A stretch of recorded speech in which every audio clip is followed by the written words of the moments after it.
వెతలు తీరును, కృపలు దొరుకును, సాటి లేనిది యేసుని నామం. యేసునామమే మధురం, మదిలో తలచిన ధన్యం. యేసునామమే మధురం. ప్రభువునందు ప్రియ దేవుని బిడ్డలారా, నేటి వాక్య ధ్యానము నిమిత్తము ప్రార్థన చేసుకుందాము. మమ్మలను మిక్కిలిగా ప్రేమిస్తున్న మా ప్రియ తండ్రి, వందనాలు, స్తోత్రాలు. నేటి వాక్య ధ్యానము మాకు దీవెనగా అనుగ్రహించుము. పరిచర్య యొక్క అవసరతలు తీర్చండి. ఆసక్తి విషయములో మాంద్యత రాకుండా చేయండి. వింటున్న ప్రజలు మేలును అనుభవించున్నట్లు చేయండి. యేసునామమున ప్రార్థిస్తున్నాము తండ్రి, ఆమెన్. ప్రభువునందు ప్రియ దేవుని బిడ్డలారా, కొరింథీ 2వ పత్రిక 10వ అధ్యాయం 7 నుండి 11, 12 వచనాల మధ్య ఉన్న ఒక్క మాట నేను మీకు చెప్పాలని ఆశిస్తున్నాను. అధికారము, spiritual authority over the church and it's believers. దేవుని పిల్లలపై, దేవుడిచ్చిన సంఘంపై దైవ సేవకుడికున్న అధికారం. పౌలు గారు చెప్తున్న మాట, మాకు మీపై ఉన్న అధికారము. ఈ మాట ఒక్కసారి మీరు చూడాల. ప్రభువు మాకు అనుగ్రహించిన అధికారం అది. ప్రభువు ఒక అధికారాన్ని సంఘ నాయకత్వానికి ఇచ్చాడు. ఎందుకు? ఇప్పుడు అధికారం ఈ లోకంలో అనేకులకు అధికారం ఉంది. అది దేనికి?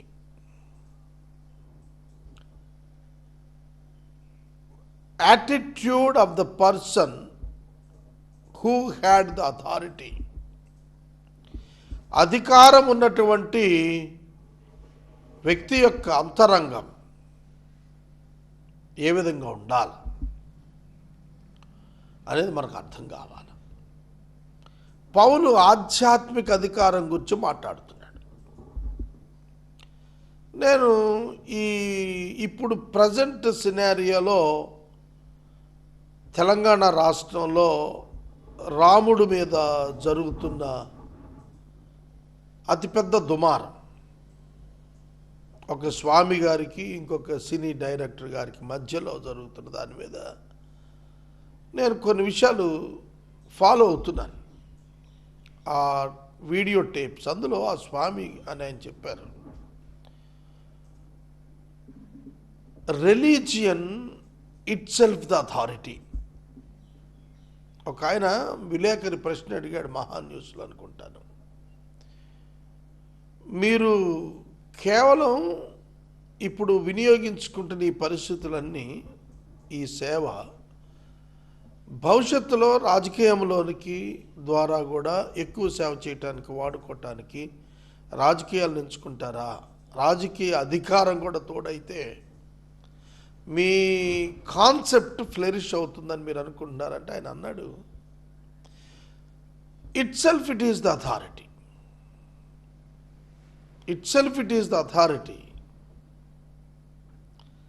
నేను ఈ మాట వినగానే ఆ స్వామి నోట నుండి నాకు వెంటనే పౌలు గారి మాటలు గుర్తొచ్చాయి. ఒకసారి జ్ఞాపకం చేసుకుందాం. టేక్ ఇట్ యాజ్ గ్రాంటెడ్ అనేటువంటి పదం మనం వింటుంటాం. అంటే ఇది మాకు చెందింది, ఇట్స్ ఆల్ అవర్స్ అనే భావన. ఆ స్వామి గారు చెప్పింది అదే. మాకు ఇందులో డివినిటీలో అధికారం ఉంది. It is involved in it. ఆయన ఆ యొక్క మాట ఆయన చెప్పినప్పుడు ఆయన మాటల్లో స్ఫురించింది, ధ్వనించింది ఏమిటంటే, ఎవరైతే ప్రజలను ఆధ్యాత్మికంగా నడిపించడానికి సిద్ధమవుతారో ఆటోమేటిక్గా వారికి ప్రజల ఆధ్యాత్మిక జీవితాల పట్ల, శ్రద్ధ పట్ల ఒక అధికారం కూడా ఉంటుంది అనే చెప్పుకొచ్చాడు. పౌలు అదే విషయాన్ని చెప్పాడు.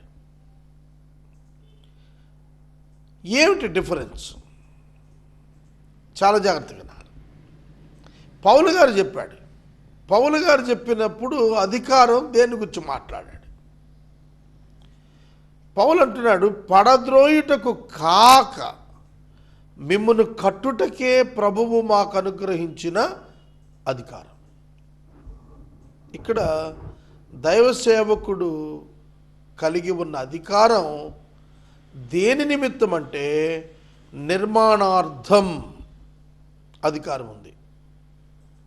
పడత్రోయటానికి లేదు అధికారం. A servant of God must be careful in dealing with the people. In dealing with the people and the church. ప్రజలతో, సంఘముతో ఇంటరాక్ట్ అవుతున్నప్పుడు సేవకుడు, దైవజనుడు చాలా జాగ్రత్తగా ఉండాలి. పౌలు గారి యొక్క థియాలజికల్ స్టడీలో మనం ఇదే బాగా గ్రహించగలుగుతాం. 7వ వచనం ప్రారంభం, 12వ వచనం ముగింపు, 2 మాటలు చూస్తే సంగతులను పైపైననే మీరు చూచుచున్నారు. ఈ మాట అర్థం కానోడు ఎవడు ఉండడు. సంగతులను మీరు పైపైననే చూచుచున్నారు. ఇప్పుడు సోషల్ మీడియా వచ్చింది, మీడియాలో ఎక్కువ ఛానల్స్ వచ్చేసిన తర్వాత ఎక్కువ మంది విలేకరులు తయారయ్యారు, ప్రశ్నించేవారు తయారైన తర్వాత విశ్లేషణలు పెరిగాయి. విశ్లేషణ యొక్క స్థాయి పెరిగే కొలది కూడాను సమస్యలు పెరిగాయి. కొంచెం జాగ్రత్తగా వినాలి నేను చెప్పే మాటలు. విశ్లేషణ స్థాయి పెరిగే కొలది పరిష్కారం పెరగాలి, సమస్యలు పెరగకూడదు. లోతైన అధ్యయనం జరిగే కొలది పరిష్కార మార్గం వైపు వెళ్ళాలి కానీ నూతన సమస్యల వైపు వెళ్ళకూడదు. పౌలు అందుకని అన్నాడు, మీరు పైపైనే చూచుచున్నారు. You have not gone into deeper sense of the thing. లోతైన విషయాలలోనికి వెళ్ళి వాటిని గురించిన పరిష్కారం ఆలోచించలేకపోతున్నారు. ఇవాళ అదే మన సమస్య. భావ వ్యక్తీకరణ పేరిట స్వామి గారు మాట్లాడినా, లేక ఇంకొక ఆయన మాట్లాడినా, ఆయన సపోర్టర్స్ మాట్లాడుతున్నా కూడా ప్రాబ్లం ఏంటంటే విశ్లేషణలో ఒక సమస్యను తొలగింపచేసి పరిష్కారం చూపి సమాజాన్ని నిర్మించడం గొప్ప అధికారం కింద వస్తుంది. కనుక దేవుడు మనకి సంఘ నాయకత్వానికి ఇచ్చిన అధికారం ఏమిటంటే we must build the church of Jesus Christ. Vernon McGee అనే దైవజనుడు మాట్లాడుతూ ఉన్న ప్రసంగాలు రోజు నేను ఏదో ఒకటన్నా వింటాను. ఆయన చెప్పింది ఏంటంటే, క్రిస్టియానిటీ అనే పదానికి ఆయన చెప్పి, it is not the church or it is not the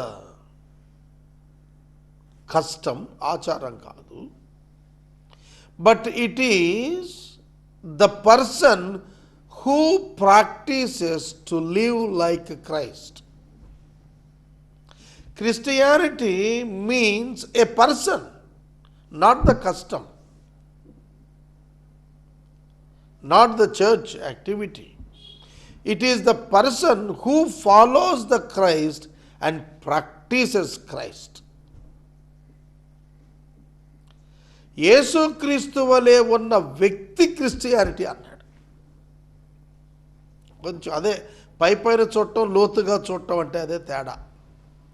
సంగతులు మీరు పైన ఆలోచిస్తున్నారు. ఇవాళ చాలామంది క్రైస్తవ సహోదరులు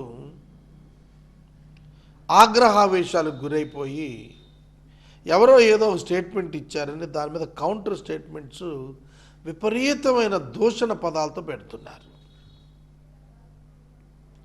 విపరీతమైన దూషణ పదాలు, అన్పార్లమెంటేరియన్ వర్డ్స్, అన్బిబ్లికల్ మేనర్స్.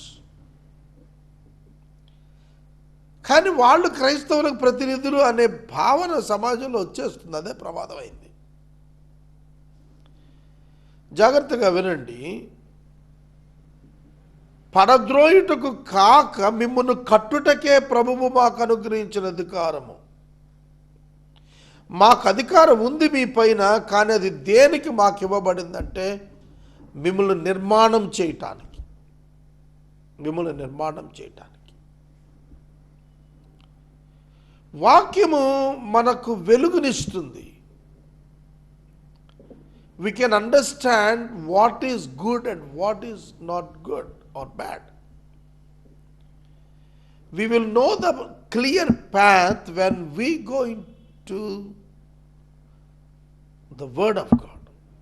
వాక్యము లోపలికి వెళుతుంటే మనం నడవవలసిన మార్గం తెలియబడుతుంది. బట్ ప్రేయర్ ఈజ్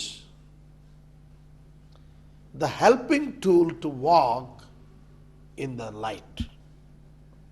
వాక్యము వెలుగు అయితే ప్రార్థన ఆ వెలుగులో నడుచటానికి ఒక పరికరం, మనకు ఒక ఆధారం అవుతుంది. ఈ రెండు లేని క్రైస్తవ్యం వర్ధిల్లదు. వాక్య ధ్యానము, ప్రార్థనా జీవితము లేనిది వర్ధిల్లదు. శోధనను గ్రహించేటట్లు వాక్యం చేస్తుంది. శోధనలో జాగ్రత్తగా నడిచేటట్లు ప్రార్థన చేస్తుంది. కనుక నిర్మాణం అవుతున్నామా, మనం నిర్వీర్యం అవుతున్నామా? మనం బిల్డ్ చేయబడుతున్నామా, డిస్ట్రక్షన్ పెడుతున్నామా? ఇది మనం ఆలోచన చేయాల్సింది. పౌలుకి అధికారం ఉంది. ఆ అధికారం నిర్మాణాత్మకమైనటువంటి అధికారం, పరదృశ్య అధికారం లేదు. ఒక విశ్వాసిని అతని విశ్వాసములో నుండి తొలగిపోయేటువంటి ఏ క్రియా ప్రదర్శన, తలంపు ప్రదర్శన, ఆలోచన ప్రదర్శన ఏ సేవకుడు చేయటానికి దేవుడి అధికారం ఇవ్వడు. మనము కాపరి, మంద యజమానుడు ప్రభువే. మంద యజమానుని దగ్గర జీతము పుచ్చుకుంటాడు కాపరి. ఈ కాపరి మందకు సేవకుడే, యజమాని నియమించిన సేవకుడు. కనుక purpose of the job shepherd is to protect and to feed the sheep. That is the purpose. So who is important? The sheep is important. This only can give the employment to shepherd. మనం bank ఉద్యోగం అంటే బ్యాంకులో కస్టమర్లు లేకపోతే bank ఏం పెడతారు, తీసేయాలి. Doctor అంటాం, పేషెంట్స్ పోకపోతే ఏమవుతారు, డాక్టర్ తీసేయాలి క్లినిక్. లెక్చరర్ అని అంటాం, విద్యార్థులు లేకపోతే లెక్చరర్ ఉద్యోగం తీసేయాలి. కాబట్టి ఎవరు గొప్ప, ఎవరు ముఖ్యం, ఎవరు ప్రాధాన్యత అని అంటే పర్పస్ ఏమిటి మన పనిలో అని చూస్తే సంఘ నిర్మాణం purpose. We are paid for that as the servant of God. You are paid for that by God himself. దేవుని చేత దాని కొరకు మనం జీతం పొందుతున్న వారుగా ఉన్నాము, బహుమానం పొందేవారంగా కూడా ఉన్నాము.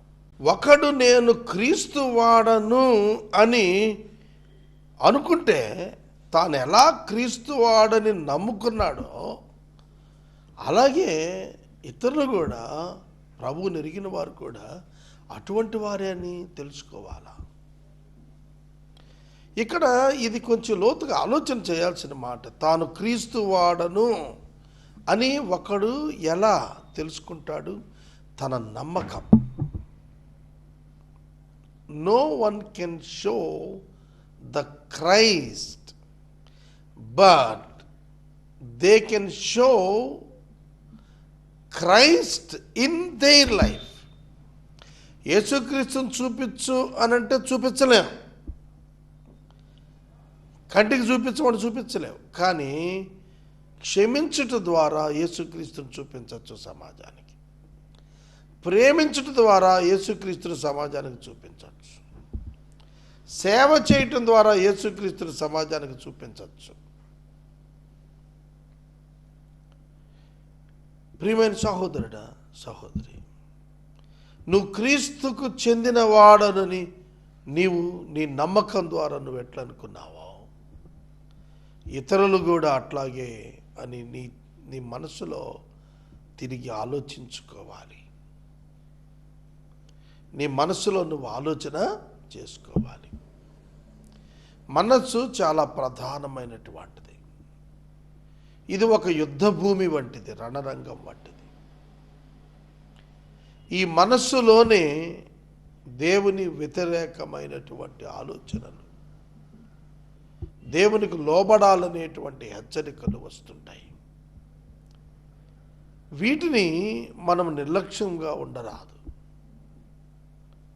ఎప్పటికప్పుడు వ్యక్తిగత జీవితాన్ని దిద్దుబాటుతో ముందుకు కొనసాగింప చేయటం ప్రతి క్రైస్తవుడు నేర్చుకోవాలి. ప్రతి క్రైస్తవుడు నేర్చుకోవాలి. సమాజంలో మనం ఒక క్రైస్తవుడిగా జీవిస్తున్నప్పుడు ఏ విధముగా మనము జీవించాలో వాక్యము మనకు తెలియచేసినట్లుగా మనము ప్రవర్తన నియమావళి ఏర్పరచుకోవాలి. పౌలు అదే చెబుతున్నాడు. మాకు అధికారం దేవుడు ఇచ్చాడంటే అది నిర్మాణార్థకమైన అధికారమే తప్ప దండన కొరకైంది కాదు, పడద్రోయటానికి కాదు. Not to hinder someone, not to stop others. ఇతరులను ఆపటానికి కాదు, ఇతరులను విమర్శించటానికి కాదు, ఇతరులను కూలదోయటానికి కాదు, ఇతరులను అవమానపరచడానికి కాదు. కనుక క్రైస్తవుడు ఒక ప్రత్యేకమైన బాధ్యత కలిగిన వాడు. సమాజంలో సమాజ నిర్మాణార్థం కృషి చేయాల్సిన వాడు క్రైస్తవుడు. సమాజంలో ప్రజలు రక్షించబడేటట్లుగా శ్రద్ధ తీసుకునవలసిన వాడు క్రైస్తవుడు. కనుక సువార్త ప్రకటనలో మనం తలమునకలవ్వాలనే ఆలోచనలో ఉంటాం నిత్యం కూడా. అటువంటిప్పుడు దానిని ఏ విధంగా చేయగలగవలెను అనేది మనం నేర్చుకోకపోతే, మనం తెలుసుకోకపోతే, మనం కట్టడం తర్వాత దేవుడే ముందు పడేసే వాళ్ళంగా అవుతాం. కనుక నిర్మించటం అనేటువంటిది సాధారణమైనది కాదు. జీవితాలు నిర్మించటం అనేది సాధారణమైనది కాదు. ఆధ్యాత్మిక జీవితాలు నిర్మించటం మరీ కష్టతరమైనటువంటిది. ఎందుకంటే శరీరంతో పోరాటం పెట్టుకోవాలి. ఒక వ్యక్తి ఆధ్యాత్మికంగా నిర్మాణం పొందాలి అని అంటే శరీరాన్ని, దాని ఇచ్ఛను సిలువ వేయగలగాలి, లేకపోతే సాధ్యమయ్యేది కాదు. పౌలు గారు మంచి బోధకుడు, వెరీ గ్రేట్ ఆరేటర్ ఆల్సో. ఆ రోజుల్లో ఆయన మీద ఒక విమర్శ వచ్చింది. ఏమిటంటే అతని ప్రసంగం కొరకాదు అని. ప్రజెంటేషన్ స్కిల్స్, కమ్యూనికేషన్ స్కిల్స్ వీక్గా ఉన్నాయని అంటాడు, ఒకడు అన్నాడు. కనుక మనం వాక్యాన్ని పరిశీలన చేస్తున్నప్పుడు పౌలు తన మీదకు వచ్చినటువంటి నిందలను తాను ఏమని తెలియజేస్తున్నాడంటే, గ్రహింపు మీకు లేకపోయినందున మీరు ఈ విధంగా అనుకుంటున్నారే తప్ప మరొకటి కాదన్నాడు. సమాజంలోని ప్రజలు సరి అయిన గ్రహింపు లేకపోయినప్పుడు సందర్భాలు తప్పక గ్రహింపు లేనివిగా ఉంటాయి. అటువంటి పరిస్థితుల మధ్య పౌలు పరీక్షలను ఎదుర్కొన్నాడు. మన యొక్క జీవితాల్లో కూడా ఇతరులు మనలను సరిగా గ్రహించని ఎడల, మనలను సరిగా అవగాహన చేసుకోకపోవటం వలన మనం గుర్తింపబడలేకపోతుంటాం, అపార్థానికి గురవుతుంటాం. కాబట్టి మొట్టమొదట ప్రభువు ఏ విధంగా తన మిషన్ తన యొక్క బృందముతో ఒక స్పష్టమైన రీతిలో తెలియచేయగలిగాడో, తన విజన్, తన మిషన్, తన పర్పస్ ఆఫ్ కమింగ్ శిష్యులు ఎట్లా గ్రహించారో, అలానే ప్రతి దైవ సేవకుని యొక్క విజన్, మిషను అతని అనుయాయులు గుర్తించేటట్లుగా, గ్రహింపుకొచ్చేట్లుగా చేసుకోవటం ఒక గొప్ప అద్భుతమైనటువంటి విశేషం. పత్రికలు వలన మిమ్మల్ని భయపెట్టాలని ఉన్నట్టు కనబడకుండా, పౌలు రాసిన పత్రికలను చదివినప్పుడు భయపెట్టకుండా అనే పదం రాశాడు. భయపెట్టాలని కాదు, attitude of the preacher or the writer ఏమిటి అసలు అంటే, ఇతరులను భయపెట్టుటకు కాక వారిని హెచ్చరిక చేయటానికి. అంటే ఆ భయపెట్టేటువంటి కోణానికి బోధకుని యాటిట్యూడ్ పోకూడదు. ఒక విశేషమైన మాట చెప్తాను వినండి.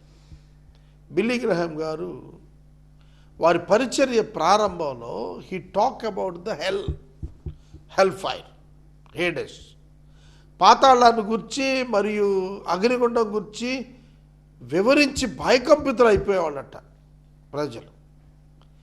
తర్వాత కొంతకాలం తర్వాత ఆయన గ్రహించాడు. దాని నుంచి తాను మార్చుకొని దేవుని ప్రేమ గురించి వర్ణించడం ప్రారంభించాడు.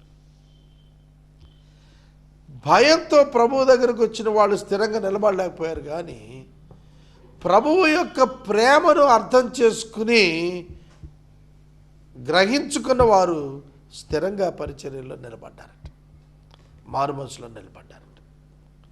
కాబట్టి what is the priority, what is the attitude, ఏమిటి ముఖ్యము, ఏమిటి అభిప్రాయం అయి ఉండాలంటే, ప్రజలను భయపెట్టకూడదు, సంఘాన్ని తన మాటల చేత భయపెట్టకూడదు. ఆయన ఆదరణకర్త, భయపెట్టేవాడు కాదు ఆయన. ఆయన తన యొక్క మాటను తిరస్కరించిన వారికి భయంకరుడు తప్ప, ఆయనను వెంబడించే వారికి ఆయన దయాళుడిగా కనబడుతున్నాడు బైబిల్ గ్రంథాల్లో. కాబట్టి సేవకుని యొక్క పాత్ర చాలా ప్రధానమైనటువంటిది సమాజంలో. అబ్దుల్ కలాం గారిని కొంతమంది విద్యార్థులు ప్రశ్నలు అడుగుతున్న సందర్భంలో, అన్ని ఉద్యోగాల్లో ఇండియాలో చాలా గొప్ప ఉద్యోగం ఏది, ప్రాముఖ్యమైన ఉద్యోగం ఏది అని అంటే, ఆ మహానుభావుడు చెప్పినటువంటి మాట ఏంటో తెలుసా మీకు? Teacher who teaches primary school, primary, upper primary, primary up to 5th class, upper primary up to 7th class, high school up to 10th class. High school అంటే 8 to 10, upper primary 5, 6th and 7th, primary 1 నుంచి 5 వరకు. Primary school teacher సమాజం మీద అతని impact ఉంటుంది అన్నాడు. ఆ teacher righteous person అయి ఉంటే బెస్ట్ ప్రొడక్ట్ సమాజానికి అందుతారు అని అన్నాడు. విన్నారా? ఎక్కడ మొదలుపెట్టాడు? గ్రాస్ రూట్ లెవెల్లో చక్కటి టీచింగ్. అదే బైబిల్ చెప్పింది, బాలుడు నడవవలసిన త్రోవ వానికి నేర్పుము. ఇప్పుడు ప్రైమరీలోనే బిఫోర్ 10th ఇయర్. అందుకనే యూదులు 11వ సంవత్సరం కంప్లీట్ అయ్యేటప్పటికీ ధర్మశాస్త్రాన్ని కంటత పెట్టించేసేవాళ్ళు పిల్లలతోటి. ప్రతి పురుషుడు సైన్యంలోకి వెళ్ళిపోవాలి 20 ఏళ్ళు వచ్చేటప్పటికల్లా, నేర్చుకోవాలి సైన్యంలో. సెక్యులర్ ఎడ్యుకేషన్ ఈజ్ ఓకే, దాంతోపాటు యుద్ధం కూడా నేర్చుకోవాలి. కనుక ఇంపార్టెంట్ ప్రైమరీ థింగ్ ఏంటంటే building the lives, building the lives, జీవితాలను నిర్మాణం చేయాలి. నాట్ బిల్డింగ్ ద రిలీజియన్, మతాన్ని నిర్మాణం చేయటం కాదు. కనుక నిర్మాణం చేయాల్సింది బ్రతుకులు, జీవితాలు, హృదయాలు. వాటిలో ఉన్న రుగ్మత పోవాలి. అది ఒక్క సత్యము చేతనే సాధ్యమవుతుంది. అందుకే పౌలు పడద్రోయుటకు కాక మిమ్మల్ని కట్టుటకే ప్రభువు మాకు అనుగ్రహించిన అధికారాన్ని బట్టి అతిశయపడుతున్నామని అన్నాడు. కాబట్టి ప్రతి ఒక్కరు గుర్తెరగాలి, పౌలు గారి యొక్క మాటల్లో సంఘము నిర్మాణార్థకంగా ఎదగాలి అని నేర్చుకుందాం. You must be transformed, you must be build on the great foundation of Christ. క్రీస్తు అను పునాది మీద మీరు కట్టబడాలి. ప్రార్థన. మమ్మల్ని మిక్కిలిగా ప్రేమిస్తున్న తండ్రి, వందనాలు, స్తోత్రాలు. వాక్యము విన్న బిడ్డలను దీవించండి. వాక్యము హృదయములో పని చేయనట్లు చేయండి. వాక్యానికి పనిచేసే శక్తి ఉంది, లోబడే శక్తి విశ్వాసులకు ఇవ్వండి. యేసు నామమున ప్రార్థిస్తున్నాము తండ్రి, ఆమేన్. తండ్రి అయిన దేవుని ప్రేమ, కుమారుడైన యేసయ్య కృప, పరిశుద్ధాత్మ దేవుని యొక్క అన్యోన్య సహవాసం సదాకాలం మనకు తోడైండును గాక. ఆమేన్.